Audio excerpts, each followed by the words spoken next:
always include God in your prayers. I will conduct myself with competence and integrity,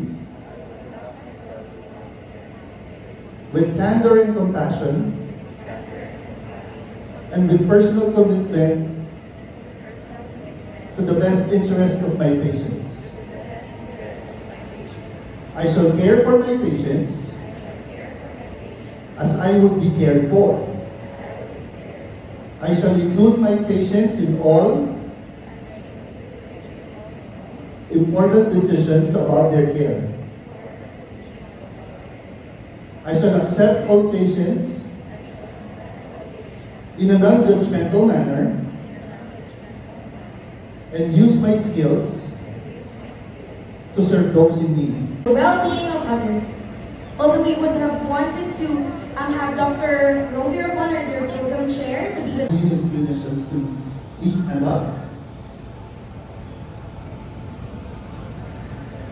Eugene.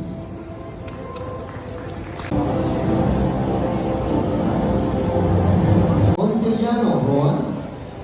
Monto, Althea. Naga, Reinhardisa. Nieto, Sofia.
You can do all I couldn't do.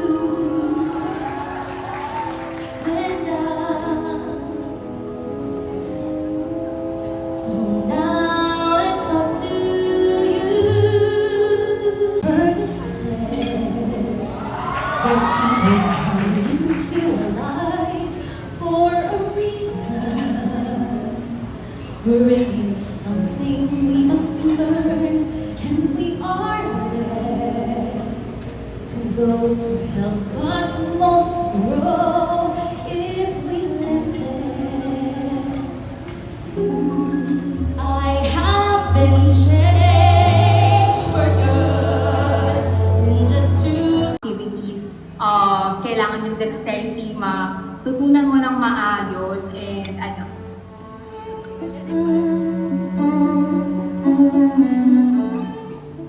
Para man ako isang salita para ma-describe ko ang journey ko ng pre-10 to 10 proper, isa siyang roller coaster ride. Bakit ka mo? Mula sa simula hanggang sa dulo, punong-puno siya ng challenges at talagang matututo ka na minsan nasa taas ka, minsan nasa baba ka, pero enjoy mo na yung ride na baby at darating ka rin sa dulo.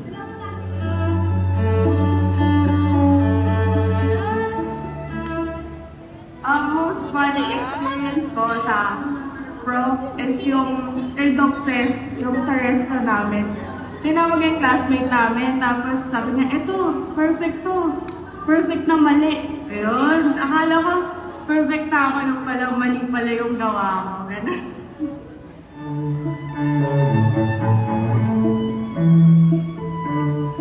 siguro by always remembering why I chose this path and always to listen, to empathize, lagi isipin na lahat ng kailangan natin gawin is gawin natin ng tama.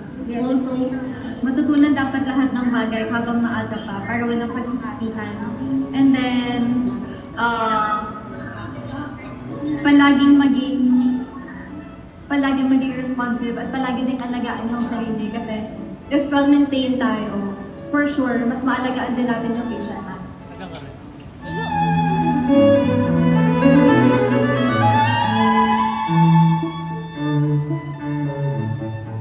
Yes, meron talagang times na gusto ko nang give up sa program na to, but still, ayun, kailangan lang talaga constant reminder sa self na maging mabait sa sarili and allow ourselves to do better and wala talagang magaling sa umpisa.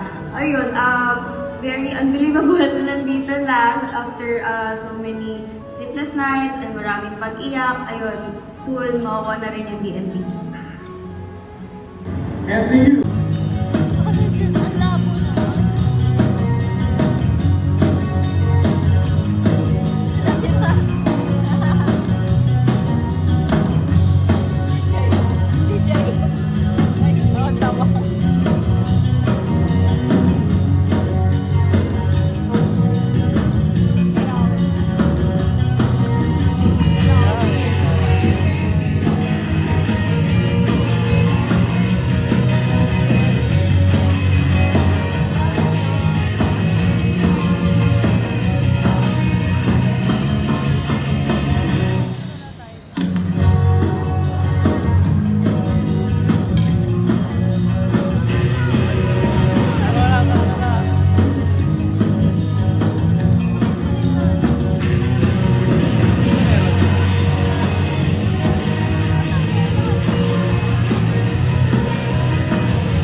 Wow!